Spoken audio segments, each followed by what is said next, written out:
Hi guys, garden workshop में आपका welcome है। आज मैं आपको जिस प्लांट से मिलाने जा रही हूँ, ये प्लांट बहुत ज़्यादा कॉम्पैक्ट है। सेकंड थिंग ये कि ये आई कैची प्लांट है। अगर आप नर्सरी में जाते हैं और इस प्लांट के ऊपर अगर आपकी नज़र पड़ती है तो नज़र पड़ते ही आप इस प्लांट को मतलब नर्सरी से बाय कर ही लोगे। चैनल को सब्सक्राइब कीजिए और बेल आइकन को प्रेस कर दीजिए। आने वाले मेरे वीडियोस के नोटिफिकेशन आपके पास सबसे पहले पहुंच जाएंगे। तो चलिए शुरू करते हैं। आज मैं बात करने जा रही हूँ फिटोनिया के बारे में। फिटोनिया एक ऐसा प्लांट है जिसको आप अपने टेबल टॉप्स में अच्छे से सजा सकते हैं, अच्छे से डेकोरेट कर सकते हैं। आप हैंगिंग बास्केट्स अगर लेना चाह रहे हैं तो उसमें भी ये प्लांट बहुत अच्छे से लग जाता है। और अगर हम टेरेरियम्स बनाने की कोशिश कर रहे हैं तो उसमें भी ये प्लांट बेस्ट प्लांट है। जो फिटोनिया का प्लांट है इसको हम नर्व प्लांट भी बोलते हैं, हम इसको एल्बी वेनिस भी बोलते हैं, क्योंकि जो एल्बी वेनिस फिटोनिया नाम है वो इसका साइंटिफिक नेम है। ये प्लांट हमारा पेरू से आता है। जो पेरू है वहाँ पे इसका कल्टीवेशन किया जाता है, बहुत ज़्यादा अमाउंट में बहुत ज़्यादा इसका प्रोडक्शन किया जाता है। अगर आप इस प्लांट को अपने यहाँ पे लेके आ रहे हैं तो इसलिए फर्स्ट जो थिंग हमें करनी होगी वो ये करनी होगी कि ओवर वाटरिंग से हमें इस प्लांट को बचाना होगा। 2 पैरामीटर्स ऐसे हैं जिससे ये प्लांट खराब हो सकता है। जैसे कि पहला अगर मैं रीजन दूं आपको, तो अगर हम इसको तेज सनलाइट में रखते हैं तो तेज सनलाइट में रखने से क्या होगा, इसकी जो पत्तियां हैं वो जल जाएंगी, आपको ब्राउन कलर की दिखाई देने लगेंगी। सेकेंड थिंग ये, अगर आपने इसमें ओवर वाटरिंग कर दी तो ओवर वाटरिंग के बाद होगा क्या, मतलब जो पत्तियों का कलर है वो येलो दिखाई देने लगेगा।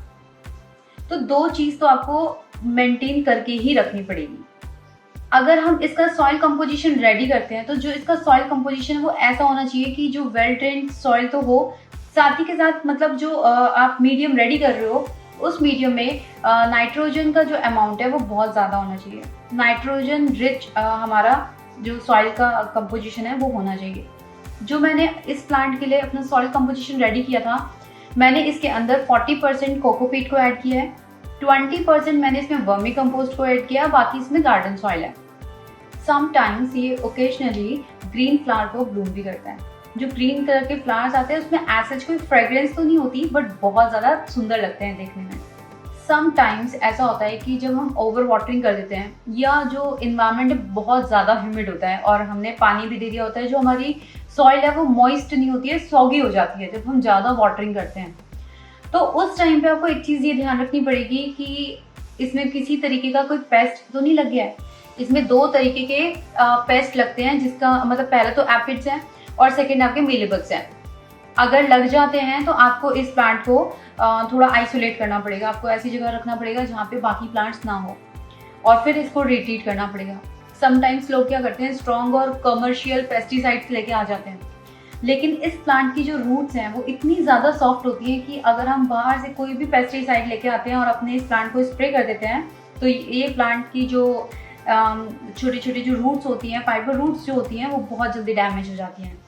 तो आप एक चीज़ ये ध्यान रखिएगा कि प्लांट्स की ग्रोथ डिपेंड करती है हमने किस तरीके का सॉइल कंपोजिशन रेडी किया है और किस तरीके की हम उसको लाइट कंडीशन दे रहे हैं, और तीसरी चीज़ हम कौन सा फर्टिलाइजर अपने प्लांट्स को दे रहे हैं।